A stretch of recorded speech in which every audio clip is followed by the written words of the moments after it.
这是甜瓜定植的第11天，看长势非常好。这个时候甜瓜呢正处于盛蔓期啊，就开始长蔓了。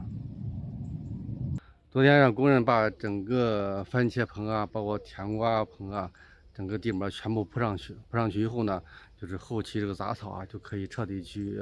预防了，让棚里面看着也整洁干净多了。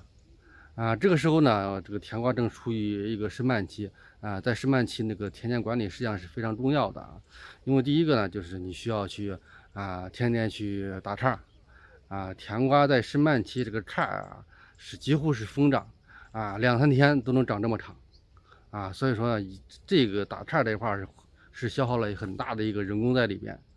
另外一个就是我们种植户一定要注意的问题因为甜瓜根系是比较弱的，尤其是你没有嫁接的甜瓜，根系是非常非常弱的。到中后期，一旦甜瓜挂果以后这个根部的病害问题，或者是出现自己长死壳那种情况是非常多的那个时候很多种植户就开始去想办法，柴哥，你看怎么去促进根系生长怎么让根系健康实际上那个时候你再去促根都有点晚了。正常的根系是这个时候就在盛蔓期，因为在盛蔓期的时候，它长秧的同时，根系下部的根系也是在疯狂的生长的，所以这个时候如果你前期把根生好就是我们说生根，前期生根，到后期我们去养根通过这种方法来达到一个甜瓜的一个高产种植。所以呢，前期呢就在盛蔓期这个根系生长这个很关键的。一般像我们这块呢，在这个时期呢一般是用海藻酸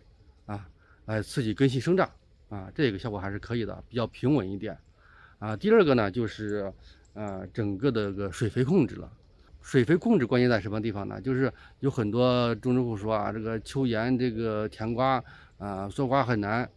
实际上做瓜难的原因是什么地方呢？就是因为这个甜瓜呢很容易在早期旺长